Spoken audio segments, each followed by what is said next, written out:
dipakai untuk merumuskan keadilan.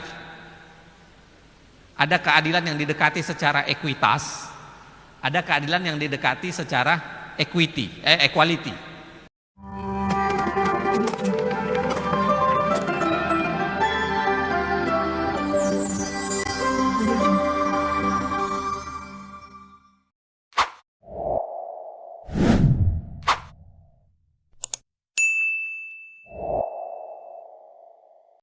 Baik jamaah, selanjutnya kita akan memasuki sesi diskusi yang mana semoga materi yang tadi disampaikan oleh Pak Dr. Zainal Arifin Mokhtar dapat menjadi pemantik dan dapat memicu rasa penasaran dari jamaah semua untuk melanjutkan diskusi, bertanya langsung kepada beliau. Baik, kepada para jamaah kami buka satu termin pertanyaan untuk satu jamaah ikhwan dan satu jamaah akhwat. Silahkan jamaah ikhwan terlebih dahulu bagi yang ingin bertanya untuk mengangkat tangan. Oke, silakan masnya yang di belakang berbaju hitam, kacamata. Oke.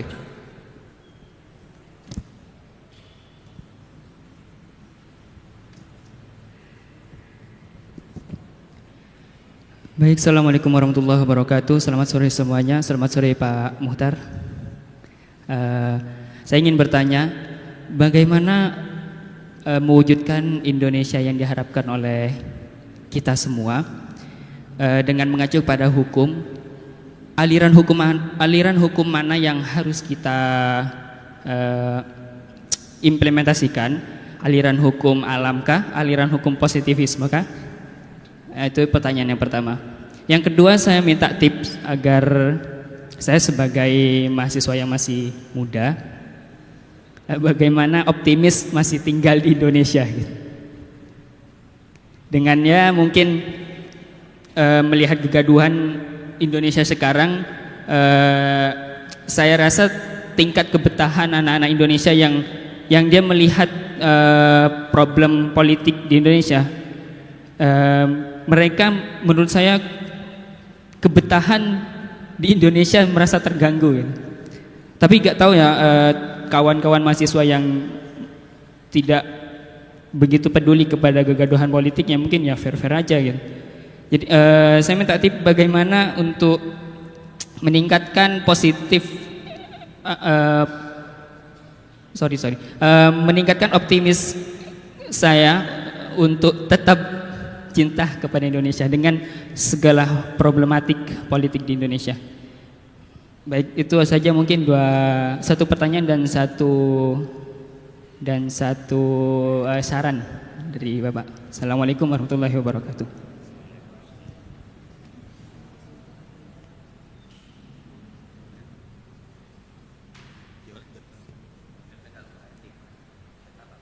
Oke, selanjutnya mungkin untuk jamaah akhwat, silahkan bagi yang ingin bertanya bisa mengangkat tangan. Apakah ada? Oke, boleh ibunya. Silahkan berdiri, Bu.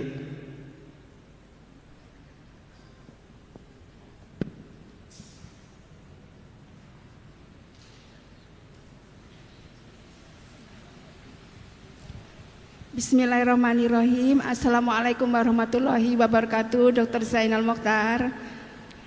Terima kasih sebelumnya karena saya sudah diberi kesempatan untuk berdiskusi dengan narasumber yang kompeten di bidang ekonomi dan politik. Fundamen ekonomi kita itu rapuh manakala ada isu global. Misal krisis moneter, kita hancur, rupiah hancur, itu karena fondasi ekonomi kita sangat rapuh. Pergantian presiden dari satu rezim ke rezim lain, itu Soekarno itu memang kita masih dalam jajahan Hindia Belanda. Itu bisa dipahami karena kita fokus untuk memerdekakan diri. The founding father itu jangan dilupakan jasanya juga itu. Dalam rezim Soeharto kita itu dibuai, kita itu sejahtera, lumbung beras itu kita semuanya itu serba makmur, serba sejahtera, tapi itu hanya kamuflase, itu hanya penipuan publik, kebohongan publik. Karena ternyata di situ dia berhutang ke World Bank. Setelah krisis moneter itu ketahuan kita hancur karena tidak bisa menopang hutang-hutang yang membuai masyarakat untuk mesejahterakan masyarakat itu. Dan kenapa itu dalam kita sumber daya alam kita itu, Dr. Zainal itu, kita selalu melibatkan pihak asing. Freeport dikuras, Blok Cepu, Blok Ambalat, semuanya dikuras pihak asing. Sementara dibawa ke Jakarta, makanya ada OPM, ada GAM, itu yang memberontak masalah ekonomi karena tidak ada kesejahteraan di situ. Dia mempunyai sumber daya alam yang luar biasa, tapi tidak bisa mesejahterakan Papua atau di Aceh itu yang luar biasa menyumbang devisa negara. Itu bagaimana pendapat Dr. Zainal? Dan sekarang itu maaf ya, ini masalah masih dalam bingkai materi di sini. Itu kepemimpinan sekarang ini saya pikir ceroboh itu. Itu masa ada utusan khusus itu dari kalangan artis yang tidak kompeten itu bagaimana pendapat Bapak Zainal yang tidak kompeten ditaruh di posisi-posisi yang penting, ada utusan khusus, ada itu kan posisi yang sangat riskan, rentan itu Dr. Zainal.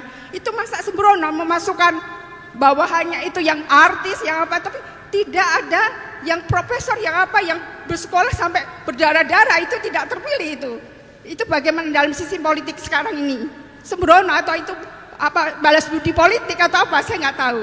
Dan sekarang itu ada gerakan One Piece, satu bendera, itu menunjukkan kita itu berduka kan ekonomi kita hancur, kita tidak ada ekonomi, bersuara di Kebiri, di Bungkam. Itu pendapat Dr. Zainal itu sekarang itu tren seperti ini karena data statistik angka statistik itu dimanipulasi, kemiskinan kita tapi hasilnya seperti ini.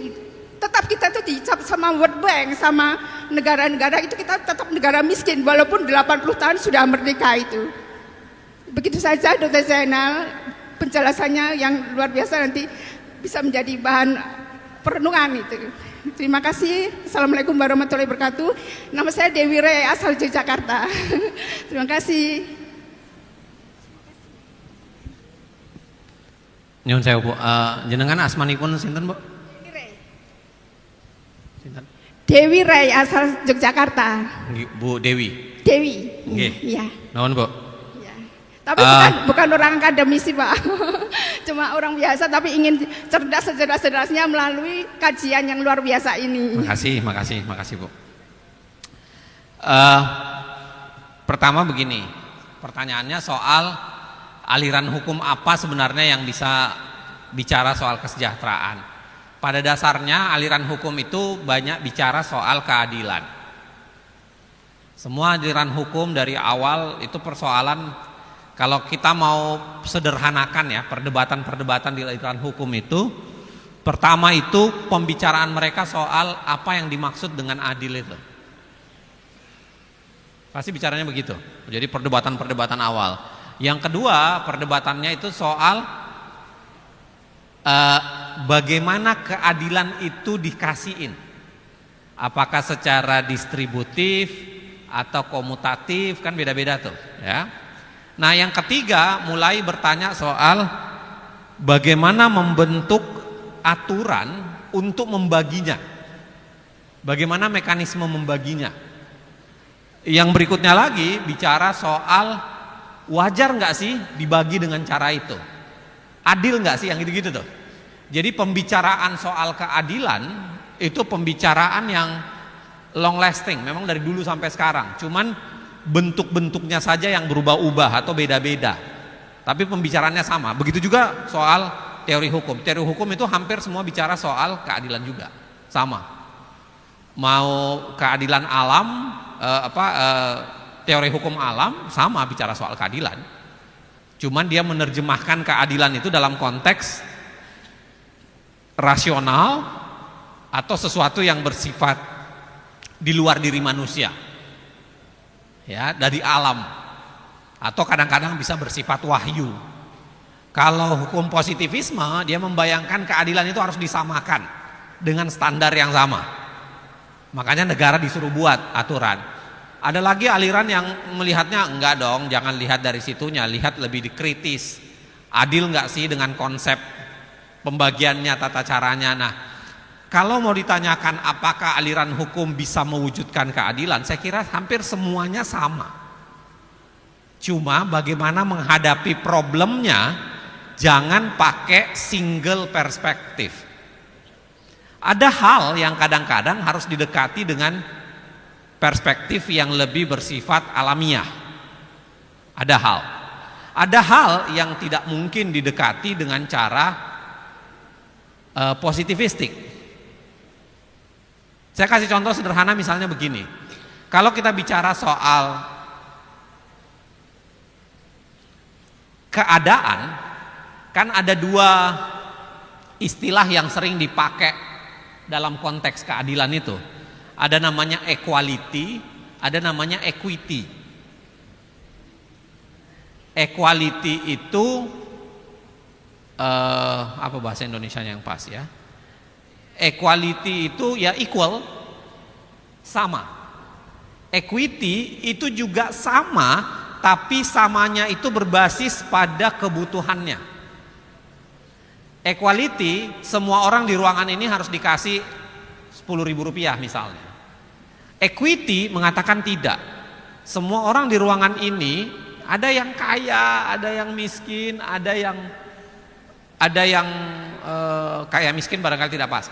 Ada yang kemudian memang kebutuhannya tinggi, ada yang usianya lebih dewasa, dia punya tanggung jawab besar, makanya dia harusnya dikasih lebih dibanding yang lain.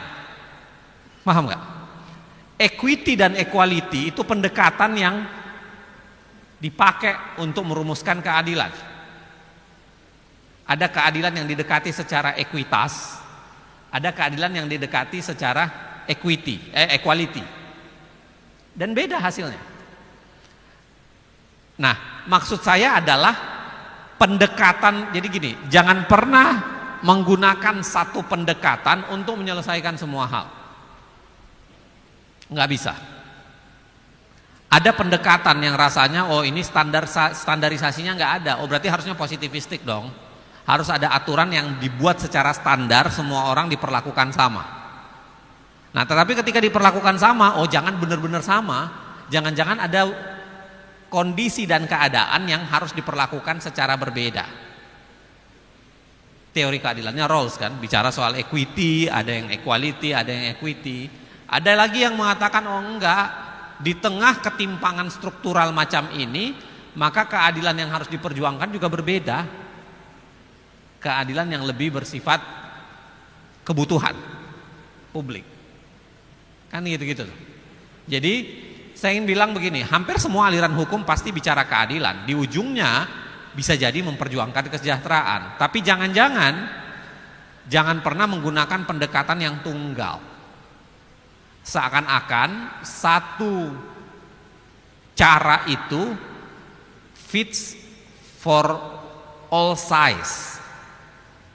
Enggak. Jangan-jangan tidak cocok untuk semuanya kondisi. Ya, satu itu. Yang kedua pertanyaan, bagaimana mempertahankan optimisme? Saya bercerita itu tidak pernah berharap untuk membangun pesimisme di hadapan teman-teman. Saya malah sebenarnya, kenapa semangat saya menceritakan awan gelap? Karena di semua awan gelap itu ada cahaya keperakannya. Iya. Anda tahu metodologi Yunani, Pandora's Box. Anda tahu cerita mitologi Yunani, Pandora's Box, kotak Pandora. Kotak Pandora itu adalah kotak yang ketika dibuka bermunculanlah semuanya kejahatan. Tetapi di ujungnya ada satu kalimat kertas yang bertuliskan kalimat soal harapan. Setelah muncul semua kejahatan itu, sebenarnya yang harus Anda bayangkan bagaimana mengelola harapan. Saya menceritakan barangkali hal-hal yang gloomy supaya kita semua tertantang untuk menjawabnya. Saya nggak pernah bermaksud menceritakan hal gloomy-nya Indonesia untuk kemudian mengatakan, udahlah kita putus asa aja lah, mari kita berhenti berputus asa, enggak. Dari semua itu kita harus membangun harapan. Ada ruang yang namanya harapan. Saya selalu mengatakan mengkritisi negara itu adalah bagian dari kecintaan. Jangan pernah dibayangkan mengkritisi negara itu berarti kita nggak suka pada negara, bukan. Ini bagian dari kecintaan kita pada negara. Orang bisa mencintai dengan cara membunuh, iya. Anda pernah nonton film Green Mile? Ada yang pernah nonton film Green Mile nggak di sini? Green Mile itu based true story sebenarnya, cerita tentang seorang tahanan kulit hitam yang kemudian mau dibunuh. Dia dituduh membunuh orang kulit putih, tapi karena kulit hitam dan kulit putih di Amerika ini segregasinya kencang, jadi seakan-akan dia dipersalahkan bahkan sebelum dia diadili. Dan akhirnya ketika dia diadili, dia dihukum hukuman mati. Orangnya baik betul, orang kulit hitam itu. Dan akhirnya ketika dia membunuh terakhir, ketika dia mau di kursi mati, dia minta supaya matanya nggak ditutup karena dia takut gelap. Dan itu yang membuat semua sipir yang sudah merasakan kebaikan orang ini itu tidak bisa menahan air mata ketika harus menyetel yang namanya kursi listrik. Dan di situ saya ingat kutipan terakhir yang dikutip oleh siapa yang main? Siapa? Tom Hanks, betul. Tom Hanks yang main di film itu. Dia bilang, ya ternyata memang kita bisa membunuh dengan perasaan cinta. Saya membayangkan itu pada negara. Nggak ada perasaan, kita nggak membenci. Tapi kita sedang mencoba mendekonstruksi supaya ada harapan kita merekonstruksi ulang, kita membangun ulang. Saya ingin katakan apa? Jangan putus asa. Kondisi Indonesia adalah kondisi hari ini, besok belum tentu begitu. Setiap kondisi buruknya yang apa yang terjadi sekarang itu harusnya membangkitkan keinginan kalian untuk melakukan perubahan. Saya percaya itu. Itu sebabnya saya tetap di Indonesia. Kita harus berusaha mengubahnya. Kan tantangan itu yang menentukan orang adalah tantangannya kan. Jangan lihat di hasilnya. Kalau Anda hanya berpatokan hasil, ya Anda nggak mau bersusah-susah payah. Anda hanya mau makan nangkanya, Anda nggak mau makan getahnya. Yang penting dari makan nangka itu adalah Anda merasakan getahnya. Itu yang luar biasa. Saya ingin mengatakan apa? Jangan putus asa. Dengan semua problem yang terjadi di negeri ini, jangan putus asa. Kalaupun Anda mau liburan bentar, lari aja dulu, ya kan? Kabur aja dulu ya boleh lah. Tapi jangan lupa pulang. Iya. Semua orang berhak untuk kabur aja dulu sementara waktu, pengen istirahat, pengen rehat sejenak. Fine, fair menurut saya, fair enough. Lakukan, tapi jangan pernah pulang.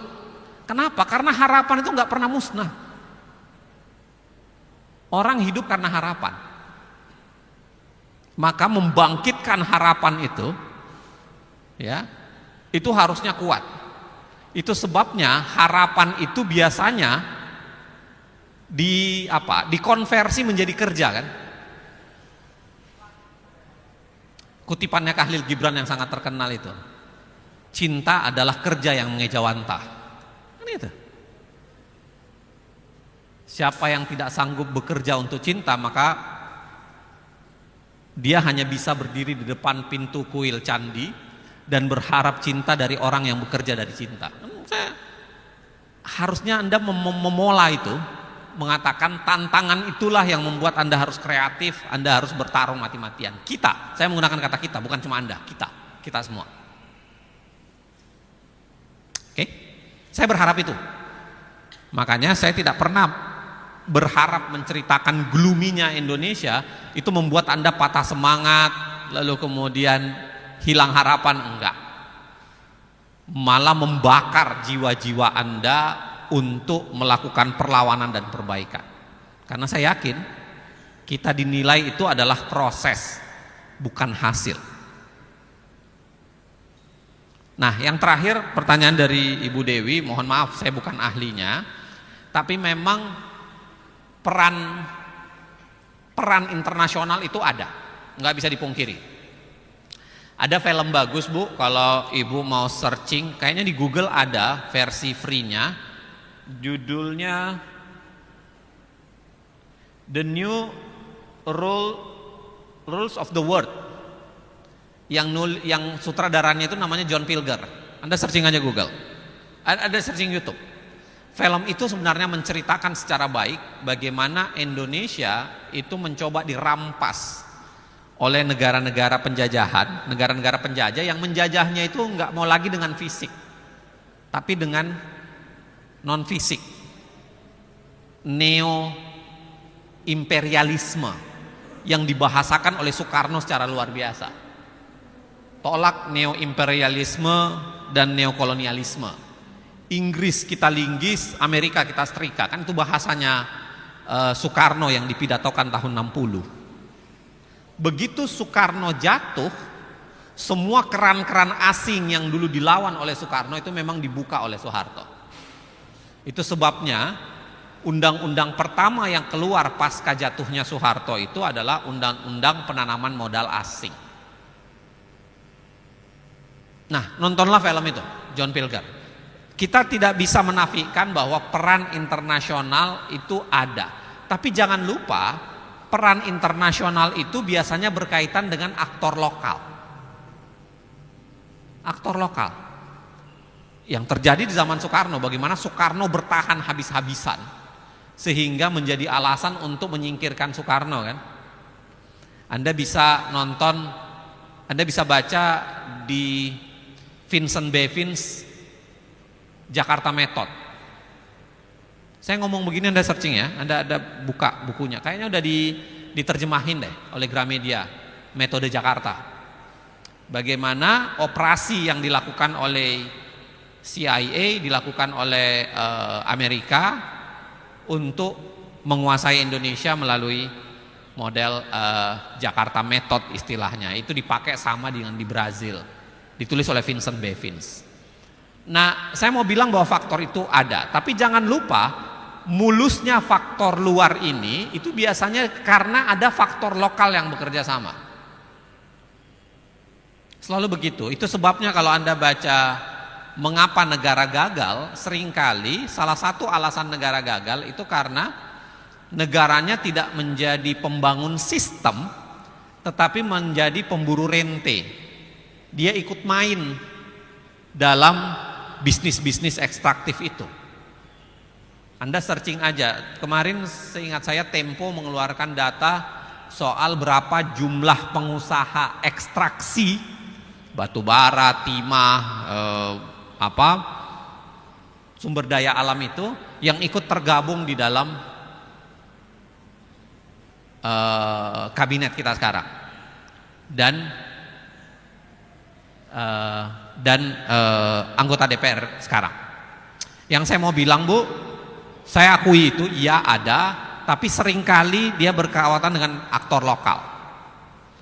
Dan itu yang membuat seringkali pembentuk kebijakan itu tidak dibuat berdasarkan kapasitas, tapi dibuat berdasarkan hal yang lain. Barangkali isi tas gitu. Bukan kapasitas tapi isi tas. Barangkali juga kedekatan, barangkali kepentingan oligarki, bagaimana barangkali kepentingan diri sendiri. Ada banyak hal-hal lain yang kemudian dipakai untuk membentuk kebijakan. Saya pikir itu, Mbak, minta maaf udah berkali-kali ngode saya untuk katanya waktu habis. Saya cukupkan sampai di sini. Mudah-mudahan ada waktu, tempat dan kesempatan kita bisa bertemu lagi di ruang dan waktu yang berbeda. Mari merenungi 80 tahun Indonesia merdeka, ya, dan mari membakar kembali semangat kemerdekaan itu untuk kita ulang sekarang, untuk kita pakai sekarang, untuk mengatakan kita ingin berubah, dan mudah-mudahan Indonesia benar-benar bisa berubah. Terima kasih. Assalamualaikum warahmatullahi wabarakatuh. Waalaikumsalam warahmatullahi wabarakatuh. Baik jemaah sekalian, dengan terjawabnya pertanyaan terakhir tadi, maka berakhir pula lah sesi kajian sore hari pada hari ini, kajian kita pada sore hari ini. Kemudian sebagai penutup kita bersama, mari sama-sama kita tutup kajian pada sore hari ini dengan bersama-sama membaca lafaz hamdalah. Alhamdulillahirabbil alamin. Semoga dengan apa yang kita simak dan kita diskusikan pada sore hari ini bermanfaat dan juga dapat menjadi suatu keberkahan juga untuk kita dalam menjalani hidup kita sebagai masyarakat di Indonesia, seperti itu. Baik, terima kasih kepada Bapak Dr. Zainal Arifin Mokhtar SHLLM dan juga kepada jamaah yang telah aktif antusias bertanya di kajian sore hari ini. Saya Eka Setiawan selaku moderator memohon maaf apabila terdapat kesalahan dalam memandu jalannya kajian pada sore hari ini. Kemudian kajian sore hari ini dapat jamaah saksikan kembali di kanal YouTube resmi Masjid Kampus UGM. Kemudian untuk memantau segala informasi kegiatan Masjid Kampus UGM, jamaah juga dapat mengakses akun Instagram resmi Masjid Kampus UGM. Dan untuk jamaah yang sudah memiliki kupon buka puasa dapat ditukarkan di area segi 8 di sayap sebelah selatan Masjid Kampus UGM. Sekian, terima kasih. Wassalamualaikum warahmatullahi wabarakatuh.